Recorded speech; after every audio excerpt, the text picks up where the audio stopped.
بسم الله الرحمن الرحيم الحمد لله رب العالمين الرحمن الرحيم مالك يوم الدين إياك نعبد وإياك نستعين اهدنا الصراط المستقيم صراط الذين أنعمت عليهم غير المغضوب عليهم ولا الضالين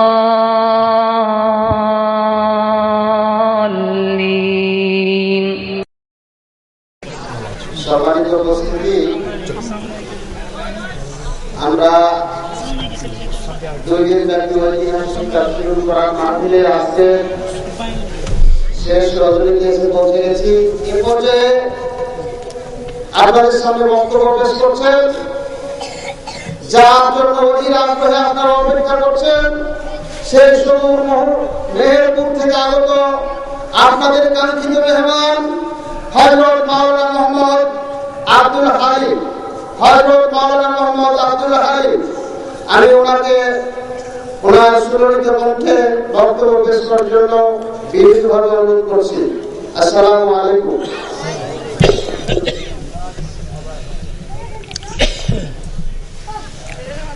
আসসালামু আলাইকুম ওয়া রাহমাতুল্লাহ।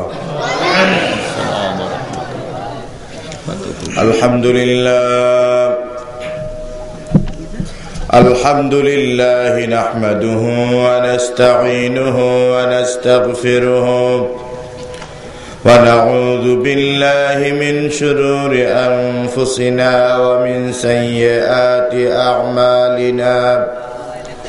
من يهد الله فلا مضل له ومن يضلله فلا هادي له ونشهد أن لا إله إلا الله وحده لا شريك له ونشهد أن سيدنا وحبيبنا ومولانا محمدا عبده ورسوله الذي أرسله بالحق بشيرا ونذيرا وداعيا إلى الله بإذنه وسراجا منيرا. فقد قال الله تعالى في كلامه المجيد وفرقانه الحميد: أعوذ بالله من الشيطان الرجيم. بسم الله الرحمن الرحيم. إن الله وملائكته يصلون على النبي يا أيها الذين آمنوا صلوا عليه وسلموا تسليما. সকলে দরুদ ইব্রাহিম পড়েন। আল্লাহুম্মা সাল্লি আলা মুহাম্মাদ ওয়া আলা আলি মুহাম্মাদ কামা সাল্লাইতা আলা ইব্রাহিম ওয়া আলা আলি ইব্রাহিম ইন্নাকা হামিদুম মাজিদ. আল্লাহুম্মা বারিক আলা মুহাম্মাদ ওয়া আলা আলি মুহাম্মাদ কামা বারাকতা আলা ইব্রাহিম ওয়া আলা আলি ইব্রাহিম ইন্নাকা হামিদুম মাজিদ. আলহামদুলিল্লাহ আলহামদুলিল্লাহি রাব্বিল আলামিন ওয়াসসালাতু ওয়াসসালামু আলা আশরাফিল আমবিয়া ওয়াল মুরসালিন ওয়া আলা আলিহি ওয়া আসহাবিহি আজমাইন। 17 রাশিয়া যুব তাফসীর মাহফিল ইন্তেজামিয়া কমিটির উদ্যোগে আয়োজিত চতুর্থ বার্ষিক দুই দিন ব্যাপী ঐতিহ্যবাহী তাফসীরুল কুরআন মাহফিলের সমাপনী দিবসের জনাব সম্মানিত সভাপতি, আজকের মাহফিলের অন্যতম সম্মানিত মেহমান, চাঁপাই নবাবগঞ্জের গৌরব, ইসলামী আন্দোলনের সিপাহসালার, আমাদের সকলের প্রিয় ব্যক্তিত্ব জনাব হযরত মাওলানা আবু যার গিফারি সাহেব, মঞ্চে উপবিষ্ট মুসলিম মিল্লাতের গর্বিত সন্তান, সম্মানিত উলামায়ে কেরাম, আমন্ত্রিত অতিথিবৃন্দ, আমার সামনে বসা বিভিন্ন এলাকা থেকে আগত ইসলাম প্রিয়, কোরআন প্রিয়, দিনদার ইমানদার মুসলমান ভাইয়েরা, পর্দার আড়ালে অবস্থানরতা মা ও বোনেরা, শ্রদ্ধেয় মুরব্বিয়ানে কেরাম, সমবয়স্ক যুবক বন্ধুগণ, স্নেহের কচিকাচারা, শৃঙ্খলায় নিয়োজিত সম্মানিত যুবক ভাইরা, আসসালামু আলাইকুম ওয়া রাহমাতুল্লাহ। সর্বপ্রথম শুকরিয়া আদায় করছি সেই মহান রব্বুল আলামিনের, যিনি সারা বিশ্বের প্রতিপালক, যিনি ওই বিশাল আকাশের মালিক, এই বিস্তীর্ণ জমিনের মালিক, আর আমাদের মতো এই সুন্দর মানুষগুলিকে যে আল্লাহ পাক সৃষ্টি করেছেন এবং সারা দিনের হাজারো ব্যস্ততা ঝেড়ে ফেলে দিয়ে রাতের আরামের ঘুমকে হারাম করে, প্রতিকূল পরিবেশকে উপেক্ষা করে আল্লাহর কোরআন থেকে আলোচনা শোনার জন্য এই বেহেশতের বাগানে উপস্থিত হওয়ার তৌফিক দান করেছেন, সেই আল্লাহর শুকরিয়া আদায় করছি। সকলে প্রাণ খুলে বলুন আলহামদুলিল্লাহ। লাখ কোটি দরুদ ও সালাম মানবতার মহান শিক্ষক, সরওয়ার কায়নাত, দো জাহানের বাদশাহ, বিশ্ব নবী, বিশ্ব নেতা জনাবে মুহাম্মদুর রাসূলুল্লাহ, সকলে বলুন সাল্লাল্লাহু আলাইহি ওয়াসাল্লাম। সম্মানিত ভাইরা, আমরা বাংলাদেশের একেবারে এক প্রান্তে এমন একটা সময়ে আল্লাহর কোরআন থেকে আলোচনা শোনার জন্য চাতক পাখির ন্যায় অপেক্ষা করছি, যে সময়টি গোটা পৃথিবীর মুসলমানদের জন্য চরম দুঃসময়। একটু জোরে জবাব দিতে হবে ভাইরা, এই কথা ঠিক না বেঠিক? গোটা পৃথিবীর বুকে আজকে মুসলমানেরা নির্যাতিত, নিপীড়িত, নিষ্পেষিত, নিগৃহীত। অর্ধ শতাব্দী ধরে ফিলিস্তিনের মুসলমানেরা মার খাচ্ছে। দিনের পর দিন, বছরের পর বছর, যুগ পার হয়ে যাচ্ছে, আফগানিস্তানের মুসলমানদের রক্ত ঝরা কিন্তু আজও বন্ধ হয়নি। কয়েক যুগ পার হয়ে গেল, কাশ্মীরের মুসলমানেরা জীবন দিচ্ছে, রক্ত দিচ্ছে, কিন্তু স্বাধীনতা পায়নি। মিন্দানাওয়ের মুসলমানেরা সাগরের পানিতে ভেসে যায়, নাগরিকত্ব পায় না। এটা হলো গোটা পৃথিবীর মুসলমানদের অবস্থা। আমার ভাইয়েরা, বাংলাদেশের মুসলমানদের অবস্থা মনে হয় ভালো? একটু জোরে বলুন, ভালো নাকি? বাংলাদেশের বুকেও মুসলমানেরা নির্যাতিত, নিপীড়িত, নিষ্পেষিত, ঠিক কিনা বলেন? তবে ওদের ভিতরে আর বাংলাদেশিদের ভিতরে কিছু পার্থক্য আছে। তা হলো, ফিলিস্তিনের মুসলমানেরা মার খায়, যারা মারে তারা কিন্তু মুসলমান না, তারা হলো ইহুদি। আফগানিস্তানের মুসলমানেরা মার খায়, যারা মারে ওরা কিন্তু খ্রিস্টান। কাশ্মীরে মুসলমান মার খায়, যারা মারে তারা কিন্তু মুসলমান না, তারা কিন্তু মুশরিক। মিন্দানাওয়ের বুকে মুসলমানেরা মার খায়, যারা মার খায় তারা মুসলমান, আর যারা মারে তারা কিন্তু মুশরিক। আর দুঃখজনক হলেও সত্য, শতকরা 90% মুসলমানের দেশ বাংলাদেশ।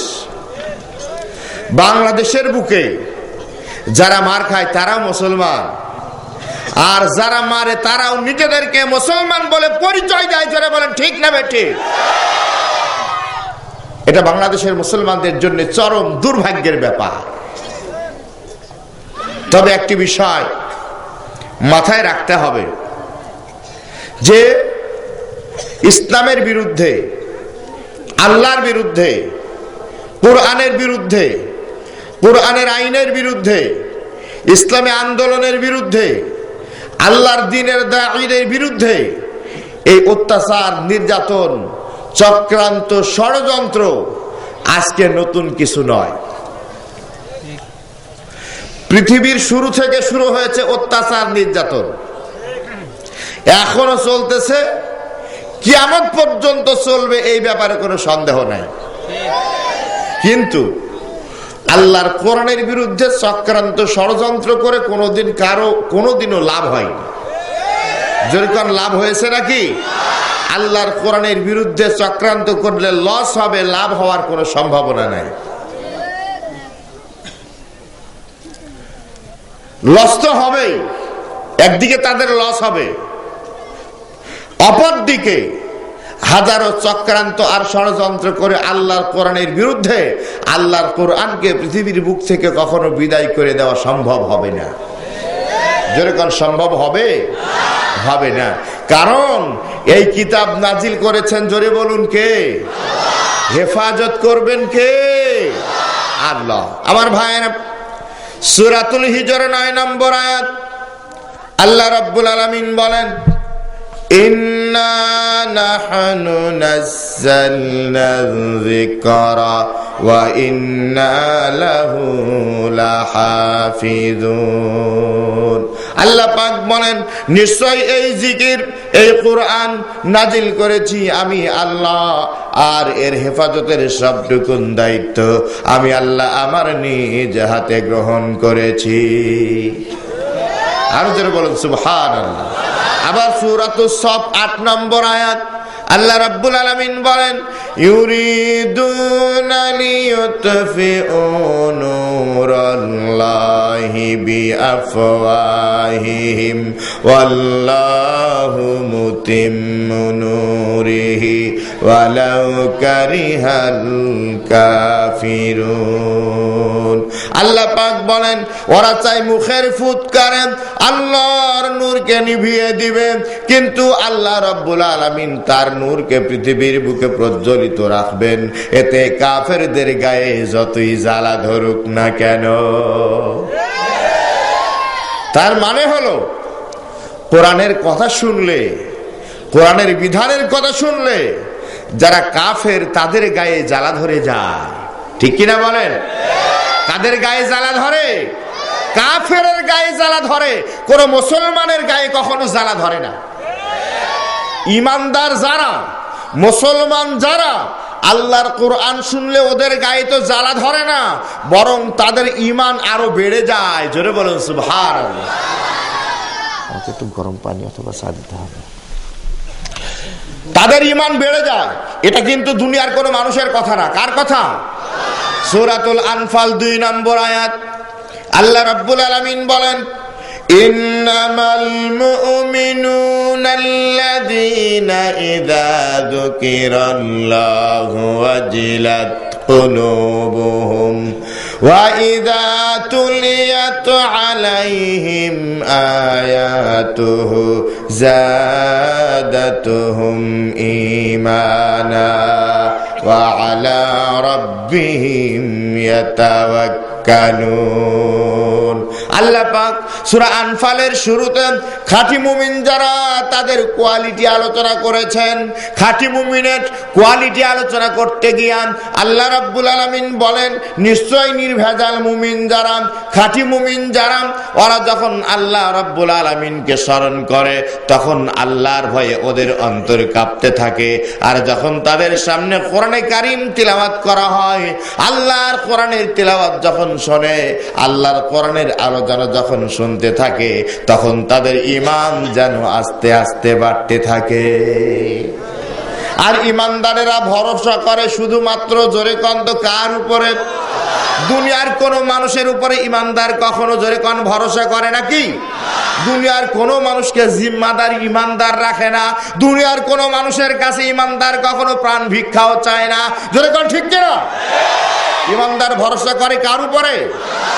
খেয়াল করেন, যখন ইমানদারের সামনে জাহান্নামের আযাবের আলোচনা করা হয়, জান্নাতের নাজ নিয়ামতের বর্ণনা তার সামনে যখন করা হয়, জিহাদের ময়দানের আলোচনা যখন তার সামনে করা হয়, শহীদের মর্যাদার আলোচনা যখন ইমানদারের সামনে করা হয়, তখন যেন মনে হয় এখনই যদি সুযোগ পেতাম, এখনই জিহাদের ময়দানে গিয়া নিজের জীবনটা আল্লাহর রাস্তায় শহীদ করে দিতাম। জায়গা সংকলন হচ্ছে সামনে দিকে। আচ্ছা আচ্ছা, বলুন তো ভাইরা, এরকমের মনে হয় কিনা? যদি এরকমের মনে হয়, বুঝতে হবে যে ইমানদারের গুণাবলী আছে। আর যদি কোরআনের কথা শুনলে গায়ে জ্বালা ধরে, কোরআনের আইনের কথা ভালো লাগে না, তাফসীর মাহফিলের নাম শুনলে গায়ে জ্বালা ধরে, বুঝতে হবে 100% আবু জাহেলের নাতিতে পরিণত হয়ে গেছে, সামান্যতম কোনো সন্দেহ না। একটু প্রাণ খুলে জিকির করুন, আর সামনের ফাঁকা জায়গা পূরণ করতে হবে।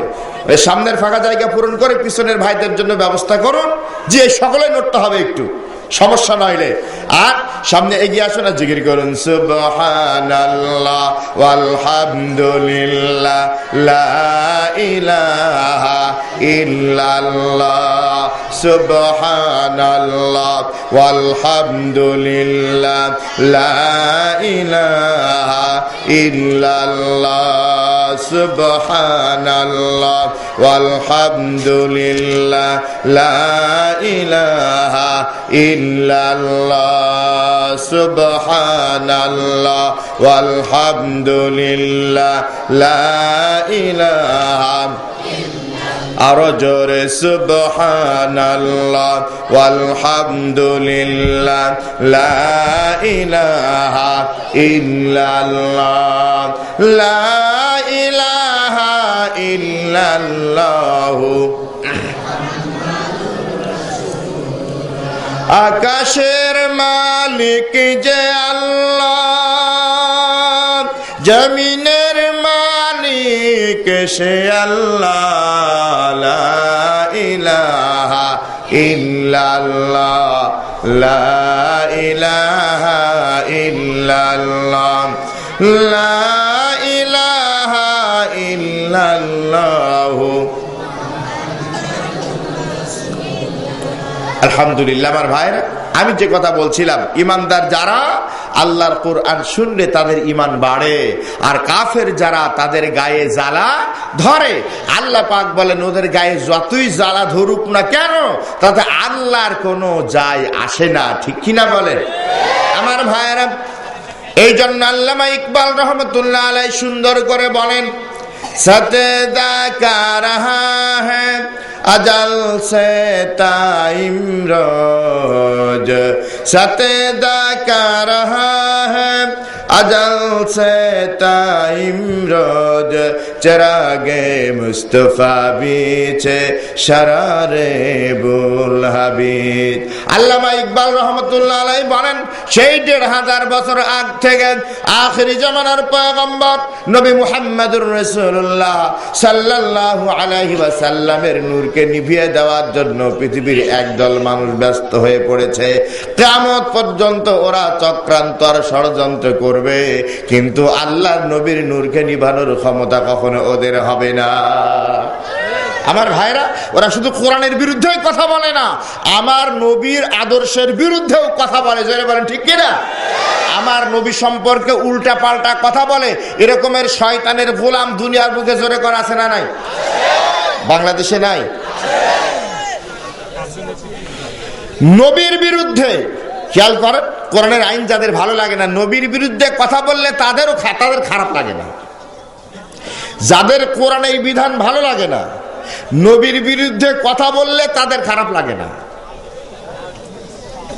কিন্তু নবীর বিরুদ্ধে কথা বললে যার গায়ে জ্বালা ধরে না, সে কি মুসলমান না আবু জাহেলের নাতি? আরো জোরে বলেন।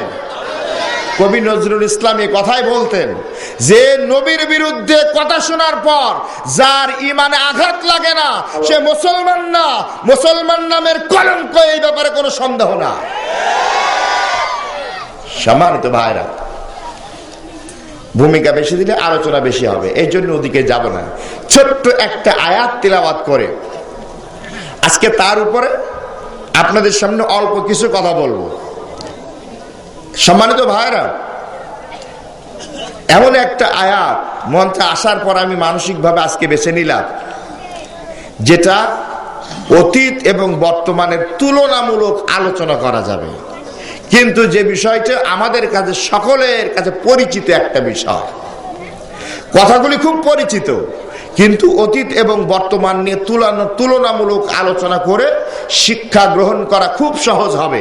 বিশেষ করে কোরআনের কর্মী যারা, তাদের জন্য খুব প্রয়োজনীয় কিছু কথা এই আয়াতের ভিতরে আছে। এই জন্য মঞ্চে আসার পর আমি আয়াত থেকে মানসিকভাবে বেছে নিয়েছি, ওখান থেকে আমরা কিছু আলোচনা করব, শিক্ষামূলক কথা। আলোচনার আগে শয়তানের ওয়াসওয়াসা থেকে আল্লাহর কাছে পানাহ চেয়ে আমরা আলোচনা শুরু করব। সকলে পড়ুন। আউযু বিল্লাহি মিনাশ শাইতানির রাজীম।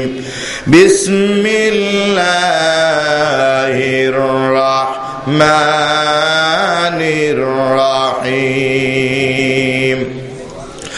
وَإِذْ يَمْكُرُ بِكَ الَّذِينَ كَفَرُوا لِيُثْبِتُوكَ أَوْ يَقْتُلُوكَ أَوْ يُخْرِجُوكَ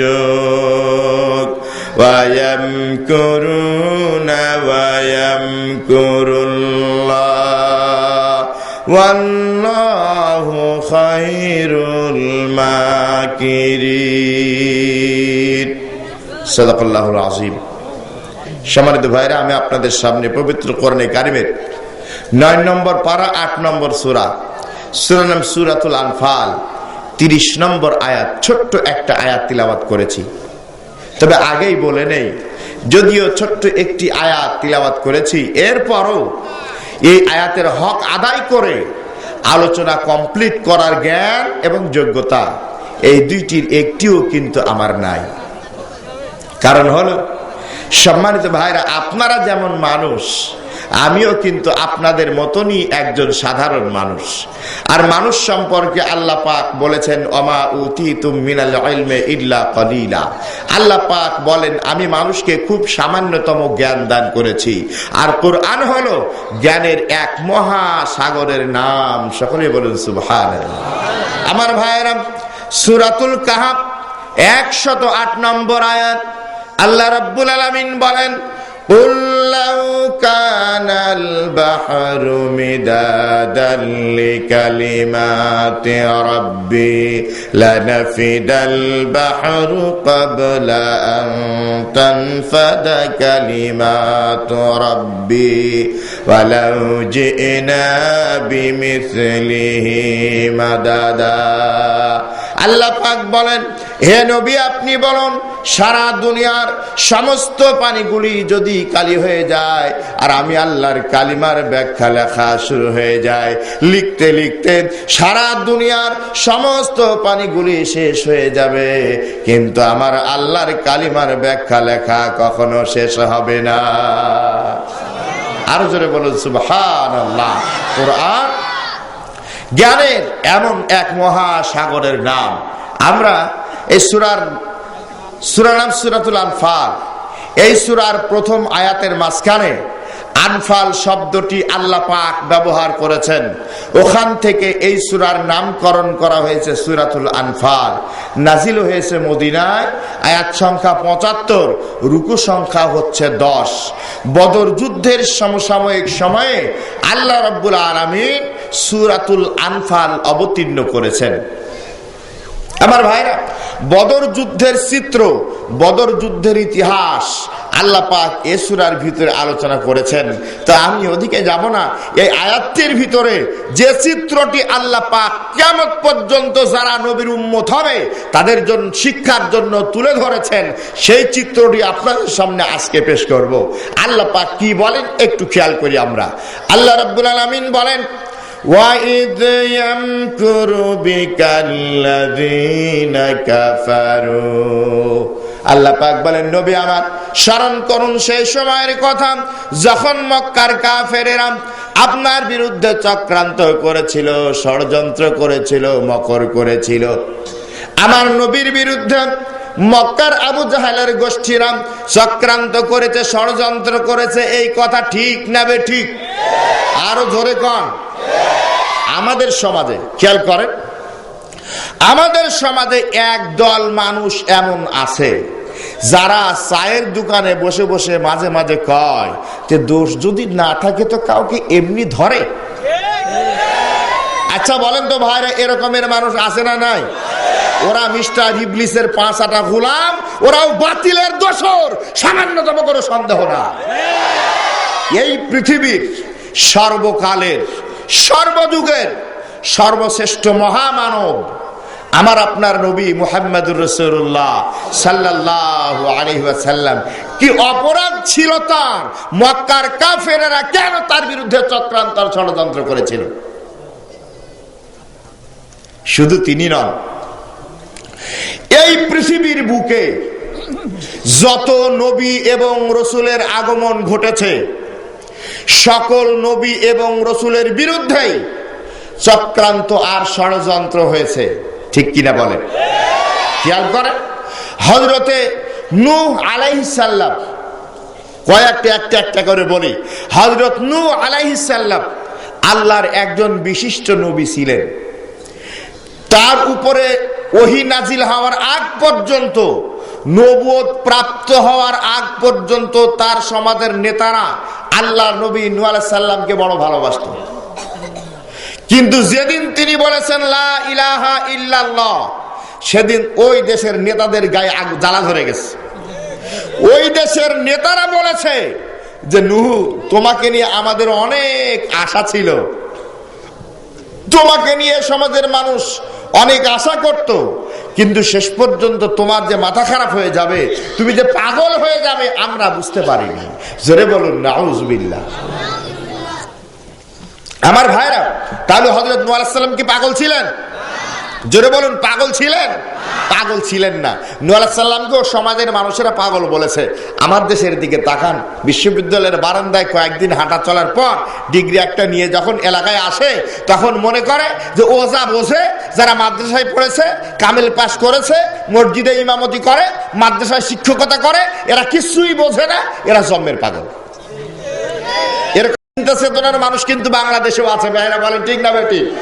খেয়াল করেন, ডক্টর মোহাম্মদ শহীদুল্লাহ এই উপমহাদেশের অন্যতম শ্রেষ্ঠ জ্ঞান তাপস, তিনি বলতেন যে যার কাছে অনেক ডিগ্রি আছে কিন্তু আল্লাহর কুরআনের জ্ঞান নাই, এই লোকটা হলো একজন মূর্খ পণ্ডিত। এই ব্যাপারে কোনো সন্দেহ নাই।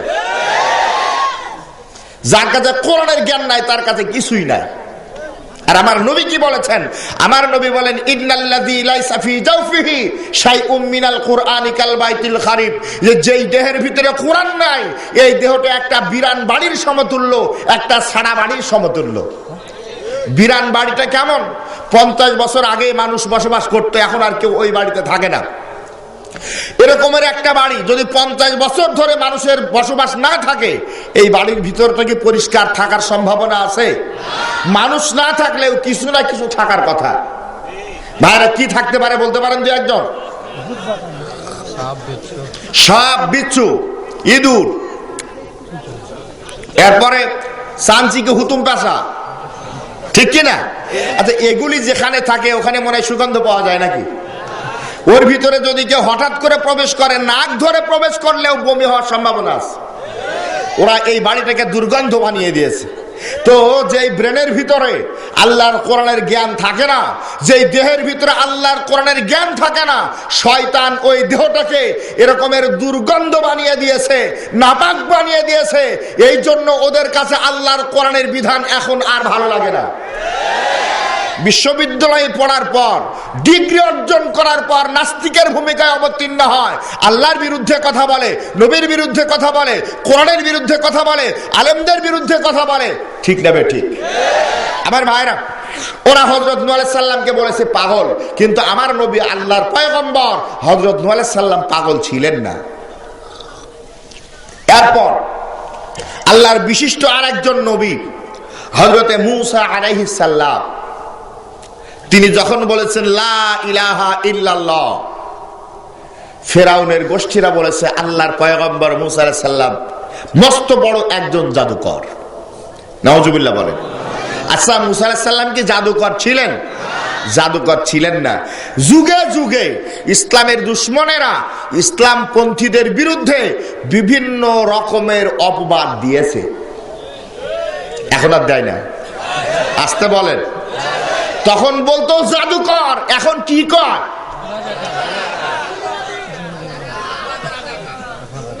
আমার ভাইয়েরা, এই জন্য আল্লাহ পাক সূরা ইয়াসিনের ভিতরে বলেন ইয়া হাসরাতান আলাল ইবাদি মা ইয়াতিহিম মির রাসূলিন ইল্লা কানু বিহি ইস্তাহজিউন। আল্লাহ পাক বলেন আমার বান্দার ব্যাপারে বড়ই আফসোস, এমন কোন রসুল আমি এই পৃথিবীর বুকে পাঠাই নাই যাদের সাথে এই পৃথিবীর মানুষেরা ঠাট্টা বিদ্রুপ করে না। যে নবী এবং রসুল আল্লাহ পাক পাঠিয়েছেন তাদের সাথে এই পৃথিবীর মানুষেরা ঠাট্টা করেছে, বিদ্রুপ করেছে, উপহাস করেছে। কিয়ামত পর্যন্ত সেই নবীদের আদর্শের অনুসারী যারা হবে তাদেরকে উপহাস করা হবে, বিদ্রুপ করা হবে, ঠাট্টা করা হবে, অপবাদ দেওয়া হবে, এই ব্যাপারে কোনো সন্দেহ নেই। আমার ভাইরা, হযরত মূসা আলাইহিস সালামকে বলেছে জাদুকর, তিনি জাদুকর ছিলেন না। হযরত ইউসুফ আলাইহিস সালাম আল্লাহর একজন বিশিষ্ট নবী ছিলেন। তাকে যখন গ্রেফতার করা হলো, তিনি কোনো অপরাধী মানুষ ছিলেন না। জুলাইখার সাথে নারী নির্যাতনের মামলায় আল্লাহর নবী ইউসুফ আলাইহিস সালামকে জেলখানায় ঢুকানো হয়েছে, ঠিক কিনা বলেন? শুধু একদিন জেলখানায় ঢুকানো হয়েছে, এখানেই শেষ না, একটা মিথ্যা মামলা দিয়া জেলখানায় ঢুকিয়ে 10টি বছর তাকে জেলখানার অন্ধ কুটিরে আবদ্ধ করে রাখা হয়েছিল। আরো জোরে বলুন, ঠিক কিনা? আল্লাহর নবী ইউসুফ আলাইহিস সালামের বিরুদ্ধে যদি একটা নারী নির্যাতনের মিথ্যা মামলা দিয়া জেলখানায় ঢুকানো হয়ে থাকে, সেই নবীদের উত্তরসূরি যদি কেউ হয়, যত বড় আলেমই হোক না কেন, তার বিরুদ্ধে এরকমের মিথ্যা মামলা হবে না, এ কথা তো ঠিক না। কিয়ামত পর্যন্ত হবে। ইসলামের দুশমনদের কাজই তো এগুলি, তারা যে কোনো কায়দা ইসলামপন্থীদেরকে দাবিয়ে রাখতে চায়, ঠিক কিনা বলেন? আমার ভাইয়েরা, বিশ্ব নবী জনাবে মুহাম্মদুর রাসূলুল্লাহ সাল্লাল্লাহু আলাইহি ওয়াসাল্লাম যখন বলেছেন লা ইলাহা ইল্লাল্লাহ, সঙ্গে সঙ্গে আবু জাহাল, আবু লাহাব, উতবা, সাইবা, ওয়ালিদ ইবনে মুগিরার গোষ্ঠীদের কলিজায় আগুন ধরে গেছে। ওরা বলেছে আব্দুল্লাহর পুত্র মুহাম্মদ সাল্লাল্লাহু আলাইহি ওয়াসাল্লাম একজন মস্ত বড় জাদুকর। নাউজুবিল্লাহ বলেন। আমার নবী কোন জাদুকর জোরকার ছিলেন? ওরা বলেছে আমার নবীকে কবি, ওরা বলেছে গণক, ওরা বলেছে পাগল, কিন্তু আমার নবী কি পাগল ছিলেন নাকি? আল্লাহ রাব্বুল আলামিন বলেন ওয়া মা সাহিবুকুম বিমাজনুন, আমার নবী তোমাদের সাথী মুহাম্মদ সাল্লাল্লাহু আলাইহি ওয়াসাল্লাম কোনো পাগল নন। আমার ভাইরা, এখানে একটা বিষয় খেয়াল রাখতে হবে, যতদিন পর্যন্ত নবীর উপরে ওহী নাজিল হয়নি ততদিন পর্যন্ত কিন্তু আবু জাহেলের গোষ্ঠীরা শত্রুতাও করেনি। ওরা বলেছে আল আমিন as-সাদিক, তার মানে ব্যক্তি কোনো ব্যাপার না, ব্যাপার হলো আল্লাহর কোরআন। জোরে বলেন ঠিক না বেঠিক? আল্লাহর কোরআন নাসিল হওয়ার কারণে ওদের কলিজায় সহ্য হয় নাই, এই জন্য নবীর সাথে দুশমনি শুরু করেছে। আজকেও যাদের বিরুদ্ধে চক্রান্ত হয়, যাদের বিরুদ্ধে ষড়যন্ত্র হয়, যাদের বিরুদ্ধে মিথ্যা মামলা হয়, আসলে কোনো ব্যক্তিগত অপরাধে নয়, আল্লাহর কোরআনের তাওহীদের বিপ্লবী দাওয়াতকে প্রতিষ্ঠিত করার কারণে তাদের বিরুদ্ধে চক্রান্ত আর ষড়যন্ত্র হয়। একটু জোরে বলেন ঠিক না বেঠিক?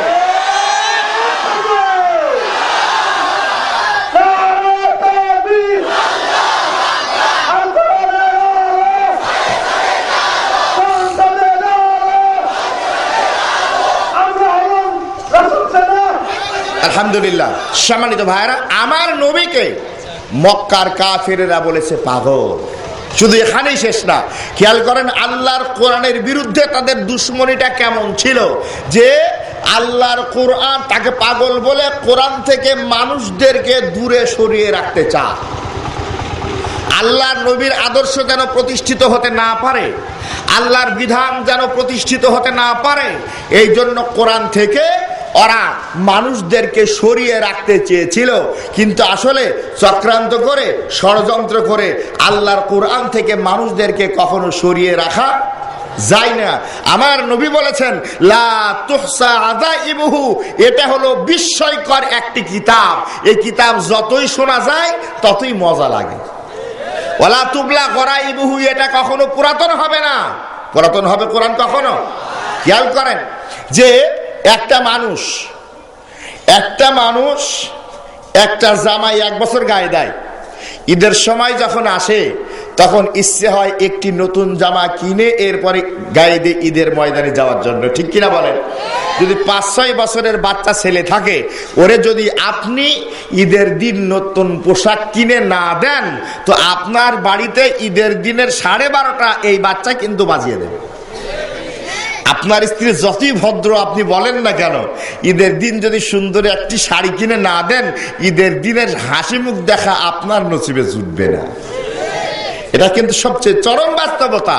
কোরআন বিস্ময়কর এক কিতাব, এটা কখনো পুরাতন হবে না। আমার ভাইরা, একটা উদাহরণ দিলে আপনাদের প্রথমে একটু ভালো লাগবে না, বোঝার জন্য বলতেছি।